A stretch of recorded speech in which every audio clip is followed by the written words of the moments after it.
Study IQ IAS, अब तैयारी हुई अफोर्डेबल।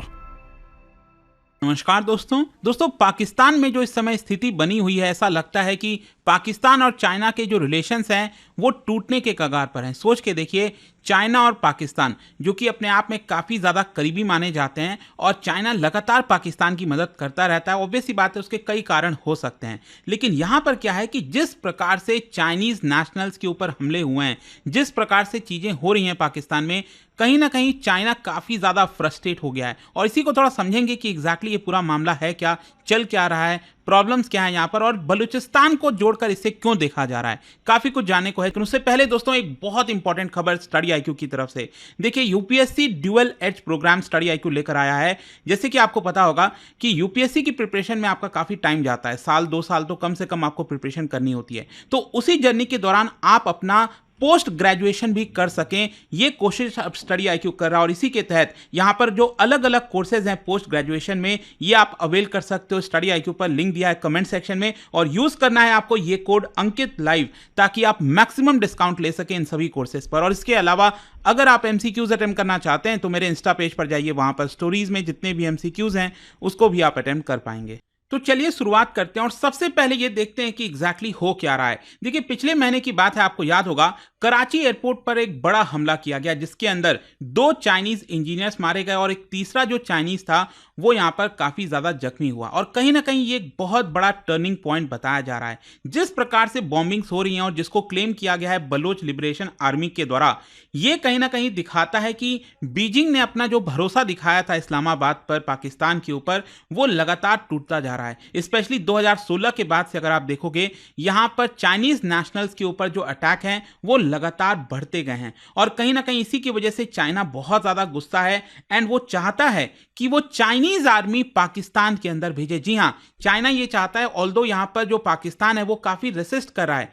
चाइना चाहता है कि अपना खुद का सिक्योरिटी पाकिस्तान में लाया जाए, ताकि अपने इंटरेस्ट को यहां पर प्रोटेक्ट किया जाए। लेकिन पाकिस्तान इस चीज को बिल्कुल भी सपोर्ट नहीं कर रहा है। इनफैक्ट मैं आपको बता दूं, रिसेंटली चाइना ने यहां पर एक रिटन प्रपोजल भी भेजा था, जिसके अंदर चाइना चाह रहा था कि मिलिट्री फोर्सेस, सिक्योरिटी एजेंसीज, ये यहां पर पाकिस्तान की जो धरती पर हैं वो आए, और यहां पर जो ज्वाइंट स्ट्राइक है वो एक तरह से किया जाए, काउंटर टेररिज्म जो मिशन होता है वो किया जाए, ताकि जिस प्रकार के अटैक पाकिस्तान में होते रहते हैं उसको रोका जा सके। लेकिन पाकिस्तान ने यहां पर यह कहा है कि देखिए, हम ज्वाइंट सिक्योरिटी जो है एक तरह से आर्मी के साथ मिलकर नहीं कर सकते, लेकिन जो सिस्टम है ज्वाइंट सिक्योरिटी मैनेजमेंट सिस्टम, उसमें हम चाइनीज ऑफिशियल्स को अलाउ कर सकते हैं। मतलब कि पाकिस्तान के अंदर जो सुरक्षा होती है उसको लेकर जो मीटिंग्स होते हैं, उस मीटिंग के अंदर जो चाइनीज ऑफिशियल्स हैं वो आ सकते हैं, अटेंड कर सकते हैं, लेकिन अल्टीमेटली जो लोग प्रोटेक्ट करेंगे, जो आर्मी होगी, वो सिर्फ पाकिस्तान की ही होगी। ऐसा पाकिस्तान यहां पर चाहता है। लेकिन क्वेश्चन ये है कि आखिरकार चाइना इतना ज्यादा फ्रस्ट्रेट क्यों हो रखा है। जाहिर सी बात है, अगर आपका कोई परम मित्र है, एक दोस्त है, और आप उसके ऊपर काफी भरोसा करते हो कि वो मुझे तो बिल्कुल भी हार्म नहीं करेगा, लेकिन पता चलता है कि वो आपके ही लोगों को मार रहा है, तो वही सिचुएशन इस समय चाइना की हो गई है। यहां पर चाइना कहीं ना कहीं काफी फ्रस्ट्रेट दिखाई दे रहा है कि जिस तरह से अटैक हुए हैं। अभी मैं आपको कुछ गिनती बताता हूं। जैसे 2 मेजर डेडली अटैक्स हुए थे इसी साल। एक हुआ था अक्टूबर के महीने में कराची के अंदर, मैंने आपको बताया, एयरपोर्ट में, और जो दूसरा जो है आपका खैबर पख्तूनख्वा। यहां पर क्या है कि एक तो कराची वाला हो गया एयरपोर्ट का मामला, ऊपर खैबर पख्तूनख्वा देखोगे तो यहां पर एक अटैक हुआ था, जिसमें तहरीके तालिबान पाकिस्तान, इन्होंने जिम्मेदारी ली थी, और जो दासू डैम प्रोजेक्ट चल रहा है खैबर पख्तूनख्वा में, वहां पर हमला किया गया, जिसमें चाइनीज नेशनल्स की मृत्यु हुई थी। और फिर उसके बाद अगर आप देखो, ये जो अक्टूबर की बॉम्बिंग हुई, चाइना का जो रिस्पॉन्स था ना वो बहुत ब्लंट था। मतलब पहले कभी भी चाइना ने इतना ब्लंटली पाकिस्तान को नहीं बोला है। चाइना ने साफ साफ कहा है कि हमें यहां पर प्रॉपर प्रूफ चाहिए, इन्वेस्टिगेशन चाहिए, और जो large scale counter terrorism operation होता है वो यहां पर पाकिस्तान को करना चाहिए, ताकि चाइनीज नेशनल्स की सुरक्षा की जा सके। इनफैक्ट चाइनीज एम्बेसी ने तो ये तक कह दिया कि जो चाइनीज सिटीजन्स हैं पाकिस्तान के अंदर, उनको अपना ध्यान रखना होगा, उनको विजिलेंट रहना होगा, और देखना होगा कि वो किस जगह पर जा रहे हैं, अदरवाइज उनकी सेफ्टी का ये सवाल हो सकता है। एंड देखिए ये कोई सरप्राइजिंग बात नहीं है, क्योंकि जिस प्रकार की ये 2 अटैक्स हुए लेटेस्ट जो मैंने आपको बताया, ये कहीं ना कहीं इकलौता अटैक नहीं है। इस तरह के अटैक अगर आप देखोगे तो लगातार चाइनीज नेशनल्स के ऊपर होता जा रहा है। तो क्वेश्चन अब यहां पर यह है कि इसके पीछे का कारण क्या है, इसका रूट कॉज क्या है। अगर आप इसके रूट कॉज में जाओगे तो कहीं ना कहीं आपको जो बलोच के अंदर डिससेटिस्फैक्शन है, बलूचिस्तान आपको पता होगा, वहां पर लोगों का जो डिससेटिस्फैक्शन है वो देखने को मिलेगा। और दूसरी बात यहां पर यह है कि जो पाकिस्तान की सरकार है वो कहीं ना कहीं एथनिक ग्रुप्स को जो साथ में लेकर चलना चाहिए था, जो लोगों को साथ में लेकर चलना चाहिए था, वो लोग ये नहीं कर पाए हैं। अगर वो बलूचिस्तान के लोगों को समझा पाते कि उनकी भी भागीदारी है और बलूचिस्तान के लोगों को भी यहाँ पर डेवलपमेंट का थोड़ा फायदा मिलता, तो शायद ये सिचुएशन ना आती। और देखिए यहाँ पर हो क्या रहा है कि पाकिस्तान के बलूचिस्तान में जो इस समय नैरेटिव बन रहा है ना, वो कहीं ना कहीं पास्ट में भी आपको देखने को मिलेगा। फॉर एग्जाम्पल अगर हम बात करें ईस्ट पाकिस्तान, जो आज के डेट में बांग्लादेश बना, वैसे ही सेम पाकिस्तान ऑक्यूपाइड कश्मीर आपको पता है, वहां पर भी लगातार रैलीज निकल रही हैं पाकिस्तान सरकार के खिलाफ। यहां पर खैबर पख्तूनख्वा में भी कुछ वैसा ही सिचुएशन आपको मिलेगा। बेसिकली पाकिस्तान में नैरेटिव ये है ज्यादातर लोगों का कि पंजाब को छोड़कर बाकी सारे रीजन्स को नेग्लेक्ट किया जाता है, पंजाब या फिर थोड़ा सिंध आप ले लो, राइट। तो यहां पर क्या है कि बलूचिस्तान के एरिया में जो पूरा रिसोर्सेज है, क्योंकि अगर आप इस मैप में देखोगे तो सबसे बड़ा जो प्रोविंस है पाकिस्तान का वो बलूचिस्तान ही है, और यहाँ पर बहुत सारे रिसोर्सेज हैं, मिनरल्स हैं। मैं आपको इनफैक्ट बताता हूँ, यहाँ पर आपको नेचुरल गैस, मिनरल डिपॉजिट्स, कोयला हो गया, क्रोमाइट्स हो गया, लाइमस्टोन, यूरेनियम, बहुत सारी चीज़ें मिलती हैं। लेकिन लगातार नेचुरल रिसोर्स का डिप्लीशन किया गया है और जो बाकी के रीजन्स हैं उसको डेवलप किया गया है। बलूचिस्तान के लोगों की जो एथनिक आइडेंटिटी है, जो कल्चर है, वो एक तरह से सप्रेस किया गया। डेमोग्राफिक जो चेंजेस हुए हैं वहाँ पर, तो इसकी वजह से लोगों में बहुत ज़्यादा आपको नाराज़गी देखने को मिलेगी। और इसी की वजह से आपने देखा होगा यहाँ पर एक ऑर्गेनाइजेशन सामने निकल कर आया है जिसका नाम है BLA, that is Balochistan liberation army. वो लगातार अपने जो डिमांड है सेसेशनिज्म का कि हमें अलग होना है, उसके डिमांड को लगातार आगे ले जाता रहता है। यहाँ पर उसने लार्ज स्केल एंटी इंसर्जेंसी जो ऑपरेशन है उसको एक तरह से रेसिस्ट करने की कोशिश की है। पाकिस्तान ने काफ़ी सारे ऑपरेशंस चलाए हैं बलूचिस्तान लिबरेशन आर्मी को ख़त्म करने के लिए, लेकिन अभी तक उन्होंने उस चीज़ को रेसिस्ट किया हुआ है। और इसकी वजह से बताया जा रहा है कि बलोच के बहुत सारी जो जिंदगियां हैं, लाइफ्स हैं, काफ़ी लोग मारे गए हैं, बहुत लोग डिसअपियर हो गए हैं इस पूरे ऑपरेशंस के दौरान।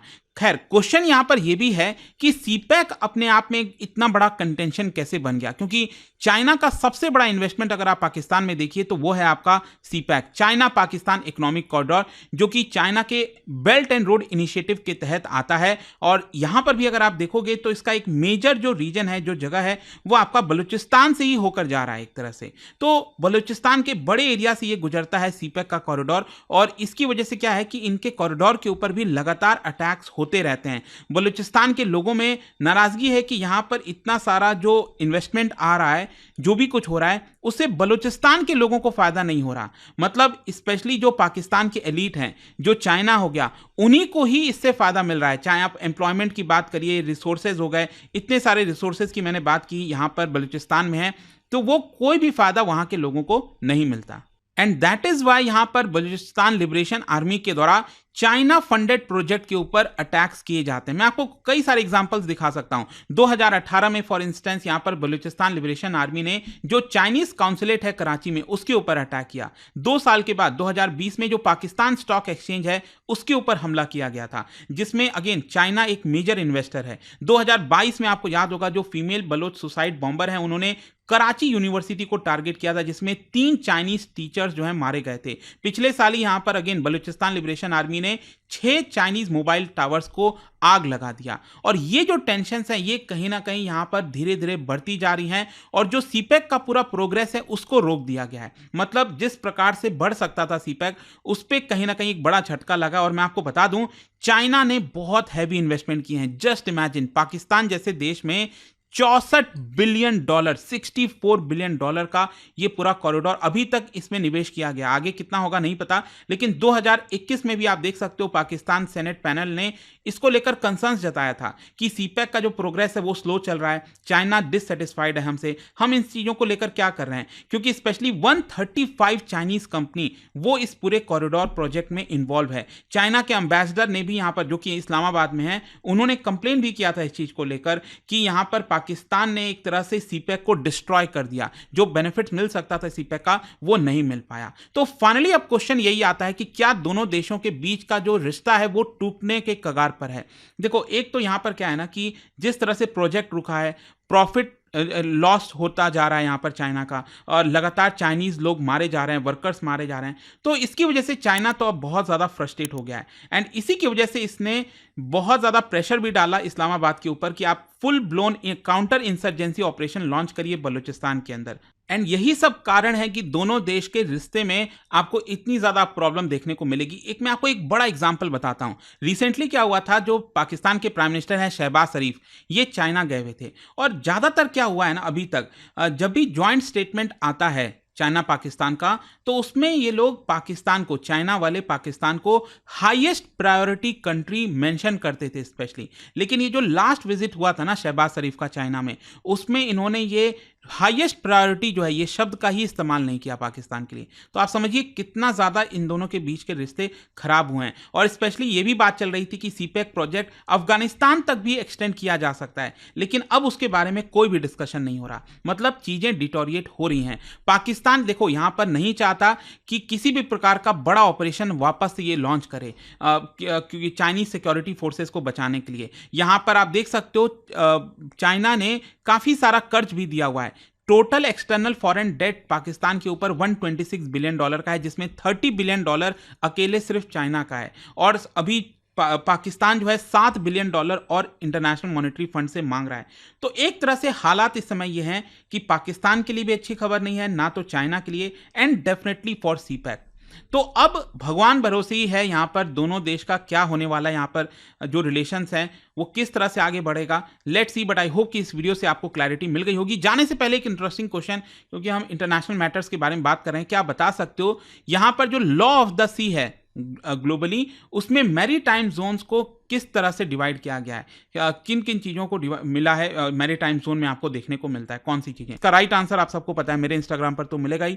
वहाँ पर अगर आप नहीं हो कोई बात नहीं, टेलीग्राम से ले सकते हैं इसका सही उत्तर। मैं कई सारे जो MCQs हैं वो यहाँ पर स्टोरीज में डालता रहता हूँ। अगर आपको PDF है तो टेलीग्राम पर आइए, अलग अलग सोशल मीडिया पर आप जुड़ पाओगे। और जैसा मैंने आपको बताया दोस्तों, अगर आप UPSC की तैयारी अपने पोस्ट ग्रेजुएशन किसी कोर्स के साथ करना चाहते हैं, चाहे वो MCOM हो या फिर MA इन पॉलिटिकल साइंस हो, MA पब्लिक एडमिनिस्ट्रेशन हो, आपको पता ही है कि आज के डेट में यहाँ पर आप कोई ऑप्शनल भी लेना होता है UPSC के अंदर। तो पब्लिक एडमिनिस्ट्रेशन अगर आप लेते हो तो उसके साथ साथ MA भी कर सकते हैं। तो एक अच्छी अपॉर्चुनिटी स्टडी IQ आपके लिए लेकर आया है। You can just check out the course through the link and you can use this code Ankit live to get maximum discount. And I hope कि वीडियो आपको पसंद आया होगा। मिलता हूं आपसे next time. Till then, thank you very much, see you soon. Study IQ IAS, अब तैयारी हुई अफोर्डेबल।